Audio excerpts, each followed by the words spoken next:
शं वरुणः शन्नो भवत्वर्यमा शन्न इन्द्रो बृहस्पतिः शन्नो विष्णुरुक्रमः ॐ शान्ति शान्ति शान्तिः।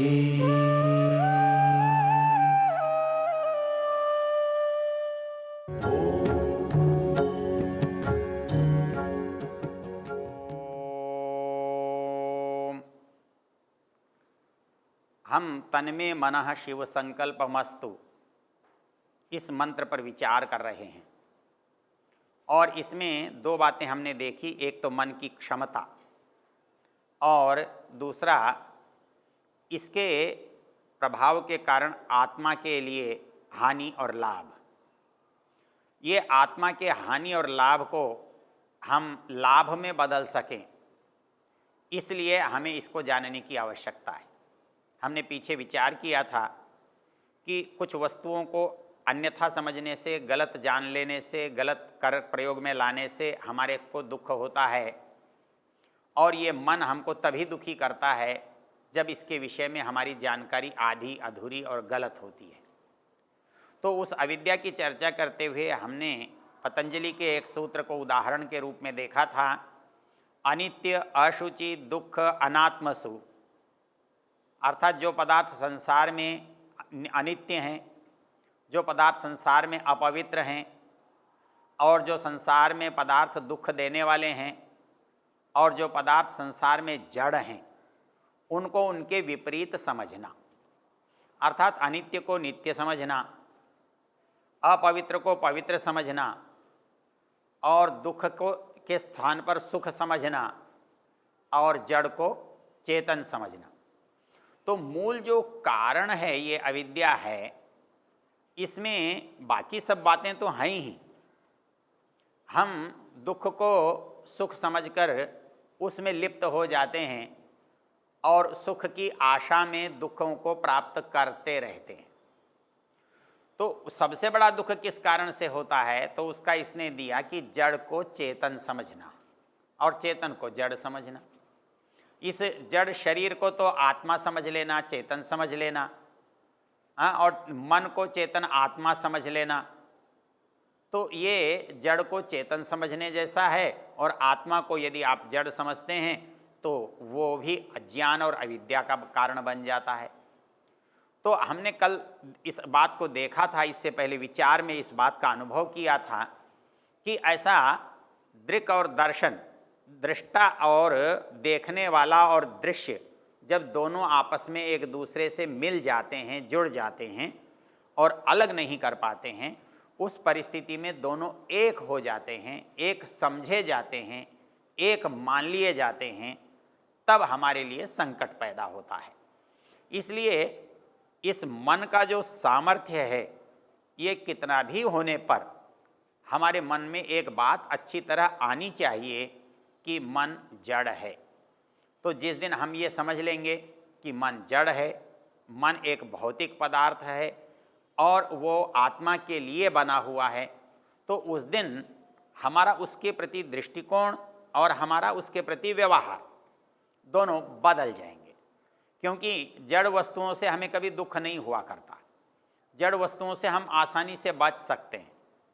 जड़ वस्तु हमारे लिए सुख दुख सोचती नहीं है, जड़ वस्तु संसर्ग से हमारे लिए सुख दुख का कारण बनती है, हमारे गलत प्रयोग से जड़ वस्तु हमारे दुख का कारण बनती है। स्वयं चाह कर कोई जड़ वस्तु हमें दुख देती नहीं है। तो इसलिए यदि हम मन से दुखी हैं, मन के कारण अपने को दुखी समझते हैं, तो उस दिन हमारा दुख मिट जाएगा, मिट जाना चाहिए जिस दिन हम ये समझ लें कि मन जड़ है।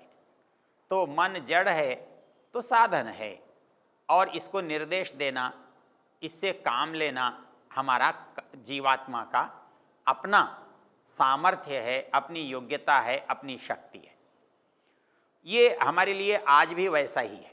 आज के लोग जब इसका अध्ययन करते हैं तो इसको भी वो दो तरह से देखते हैं एक तो जो हो रहा है उसे देखते हैं, एक उसे देखते हैं जो सामने तो नहीं होता है लेकिन अंदर होता है, उसे देखते हैं।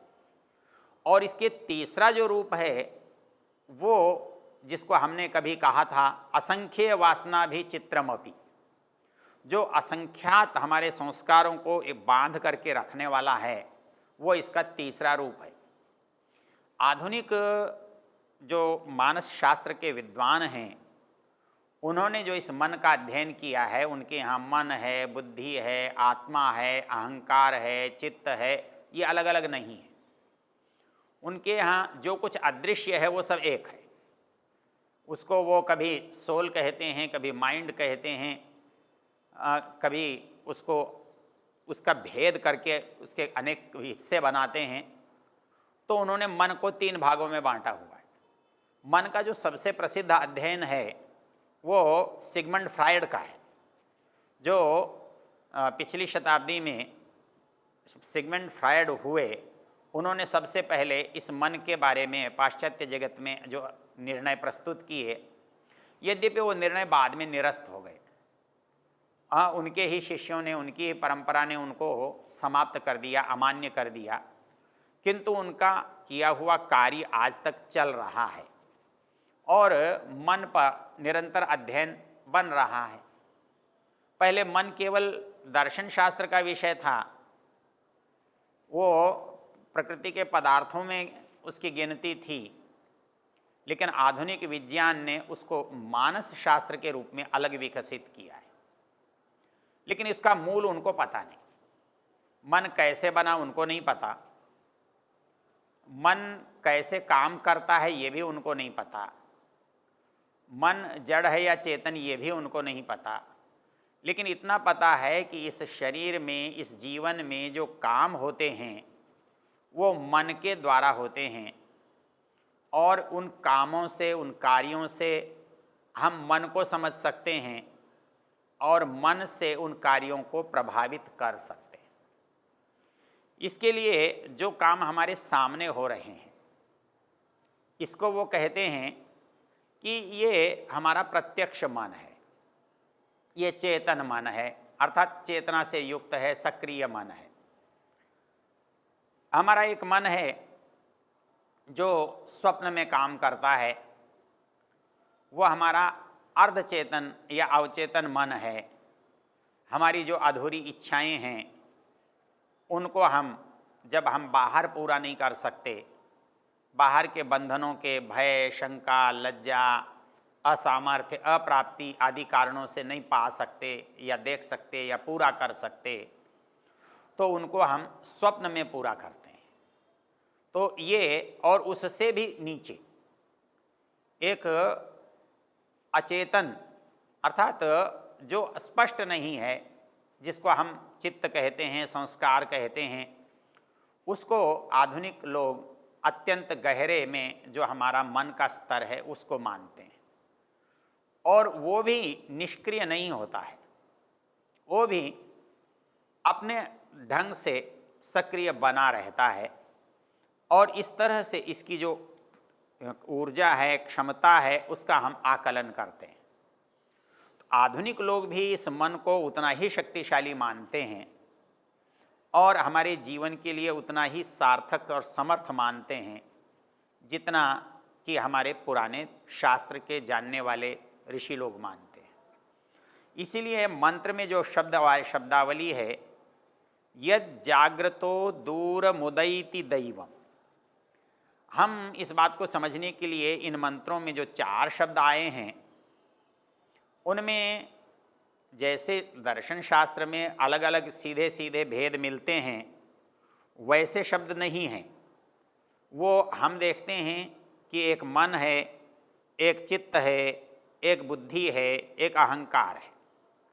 तो जो मन है ये संकल्प विकल्प करने वाला भाग है, बुद्धि निश्चय करने वाला भाग है, चित्त संग्रह करने वाला भाग है, अहम अपने अस्तित्व का संस्थापक भाग है। हमारा अस्तित्व होना ये हमारे मन पर निर्भर करता है।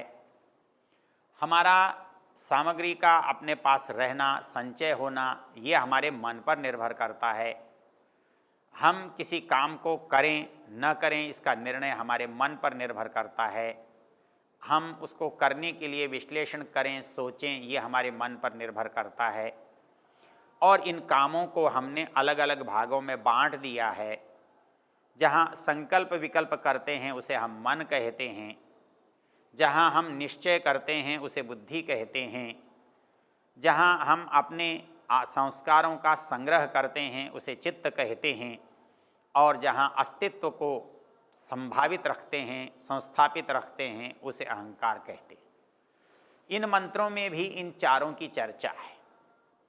तो एक जगह तो इन्होंने कहा है कि दैव है, ये मन जो है दिव्य गुणों वाला है, या देवताओं का, देवता हमारे यहाँ इंद्रियों को भी कहा गया है, उन देवों का ये स्वामी है, इसलिए मन दैव है। जहाँ सक्रियता है वो यक्ष है, जहाँ संग्रह है चित्तम ओतम प्रजानाम, वो चित्त है, और जहाँ अपना अस्तित्व का भान करता है। तो यहाँ मन की विशेषता बताते हुए एक बात कही है, यद जाग्रतो दूरम उदयति। इस मन की विचित्रता है कि हम इस शरीर को चला करके ले जाते हैं, तब ये शरीर जाता है और इस शरीर के साथ रहने वाली इंद्रियां जाती हैं। हमारे हाथ पैर आगे बढ़ते हैं तब जब शरीर आगे बढ़ता है, लेकिन मन के साथ ऐसा नहीं है। हमारा शरीर कहीं भी रहे और हमारा मन कहीं भी जा सकता है। वो सूर्य में जा सकता है, वो चंद्र में जा सकता है, वो देश में जा सकता है, वो विदेश में जा सकता है, वो सोते हुए भी जा सकता है, वो जाते हुए भी जा सकता है। तो इस मन की एक विशेषता है, यद जाग्रतो दूरम उदेति, जो जागते हुए भी दूर दूर तक जाता है, तद सुप्तस्य तथैव एति, और वो सोने के बाद भी वैसे ही दूर दूर तक जाता है। ऐसा जो दूरंगमम, यद जाग्रतो दूरमुदयति दैवम तद सुप्तस्य तथैवैति, दूरंगमम ज्योतिषाम ज्योतिरेकम, वो दूरंगमम, वो बहुत दूर तक जाने वाला है, और वो ज्योतियों का भी ज्योति है। वो ज्योतियों का ज्योति कैसे है? ज्योति प्रकाश को कहते हैं। और किसी वस्तु का आत्मा में प्रकाश कैसे होता है? इंद्रियों से होता है। प्रकाश ज्ञान है, ज्ञान को प्रकाश कहा गया है, ज्योति कहा गया है, इसलिए आत्मा को ज्योति स्वरूप कहा गया है, आत्मा ज्ञान स्वरूप कहा गया है। तो ये ज्ञान स्वरूप या ज्योति स्वरूप आत्मा है, तो ये ज्ञान मन के पास से इंद्रियों के पास आता है। तो इंद्रियां विषयों को प्रकाशित करती हैं, इसलिए क्या हैं? ज्योति हैं, और मन उन ज्योतियों का भी ज्योति है, उन इंद्रियों का भी प्रकाशक है। तो मन स्वयं दूर जाने वाला है और मन स्वयं उनके गति करने वाला है, प्रकाश को देने वाला है। इसलिए यहाँ ज्योतिषाम ज्योति अर्थात हमारे ज्ञान के प्रकाशक साधनों में भी सबसे महत्वपूर्ण जो प्रकाशक है वो मन है। इस मन का एक विशेष शब्द दिया है दैवम। वैसे तो दिव्य गुणों के कारण देव शब्द बनता है, तो मन का यहाँ दैवम जो भाव है वो या तो दिव्य गुणों वाला है या उन देवताओं का स्वामी है। जो इंद्रियां हैं उनका ये स्वामी है, और इसके अंदर आत्मा के दिव्य गुणों का भान है, इसलिए ये दैव मन है, इसको हम मन कहते हैं। तो ये दैव मन हमारे लिए सदा जागता रहता है। यहाँ एक प्रश्न पैदा होता है कि इस शरीर से मन बाहर कैसे जाता है? मन का बाहर जाना और लौटकर आना, इसके लिए बिल्कुल ऐसा उदाहरण है कि जैसे पक्षी जो है वो बाहर जाए तो हो सकता है लौट कर ना आए, लेकिन यदि किसी पक्षी के पैर को बांध दिया गया हो रस्सी से, और वो रस्सी बहुत लंबी हो तो वैसे वो पक्षी कितनी भी दूर तक उड़ता हो लेकिन वापस आ सकता है, आता है। वही स्थिति मन की है। मन कितना भी दूर जाता है लेकिन वो आत्मा से बंधा हुआ है, प्राणों से बंधा हुआ है, इसलिए वो बाहर जाने पर भी वापस लौट आता है। अब बाहर कैसे जाता है, इसके लिए शास्त्रकारों ने एक बड़ी रोचक बात कही है कि हमारा जो मनस्तत्व है वो विभु है, वो व्यापक है। अर्थात मन जिन पदार्थों से बना है वो पदार्थ समस्त संसार में, प्रकृति में व्याप्त हैं, फैले हुए हैं। तो जैसे दूर तक बिजली कैसे जाती है, दूर तक बिजली को ले जाने के तार बिछे हुए रहते हैं। कोई चीज़ दूर तक जाती है, उसको ले जाने का साधन दूर तक बना हुआ है। तो ऐसे ही ये मन दूर तक कैसे जाता है, दूर तक इसकी पहुंच क्यों होती है, इसका कोई ना कोई आधार होना चाहिए।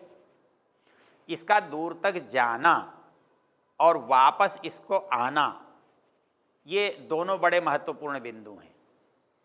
जाना इसकी क्षमता है और वापस आना इसके नियंत्रण करने वाले की क्षमता है। तो ये मन जाता भी है लेकिन चला जाता है ऐसा नहीं है, बल्कि वापस ये लौट कर आता है। जैसे कोई व्यक्ति अपने घर को जाता है और लौट कर आता है। यजुर्वेद में एक बड़ा सुंदर मंत्र है कि घर घर क्यों है। कहता है जहाँ मन लौटने की इच्छा करता है उसे घर कहते हैं। येषाम अध्येति प्रवसन येषु सौमनसो बहु। तो कहता है कि ये मन जो है वापस वहीं आता है जहाँ से गया था, ये जिसका है। तो इसलिए मन हर एक व्यक्ति के पास है, हर प्राणी के पास है। तो मनस्तत्व तो सबके पास हुआ। तो मनस्तत्व व्यापक है, लेकिन उसके बाद भी हर व्यक्ति का मन अपना है। वो अपने ही मन से क्रिया करता है, अपना ही उसका मन बाहर जाता है, अपना ही उसका मन लौटकर आता है। तो इसलिए मंत्र में कहता है यज्जाग्रतो दूरम उदेति, जागते हुए तो वो दूर दूर जाता ही है। तथैव सुप्तस्य एति, वो सोते हुए भी दूर जाता है और वापस आता है। दूरंगमम, दूर से दूर जाता है, इसका विशेषण दिया है दूरंगमम। इसके लिए मन के लिए एक विशेषण आता है कि ये सबसे ज़्यादा गतिमान है। जब हम ये चाहते हैं, ये बताना चाहते हैं कि किसी चीज़ की कितनी गति है, वो कितनी तेज़ी से चल सकता है, तो उसके लिए उदाहरण भी हम यही देते हैं कि वो मन की गति से चलता है। मनोजवा, मन के जव के समान, मन के वेग के समान है। तो मन का वेग इतना भारी है, इतना तीव्र है, इतना सामर्थ्यवान है। तो निश्चित रूप से आत्मा को उससे अधिक सामर्थ्यवान होना चाहिए। तो ऐसी सामर्थ्यवान वस्तु हमारे वश में हो, इसलिए मंत्र कहता है तन्मे मनः शिव संकल्पमस्तु। ओ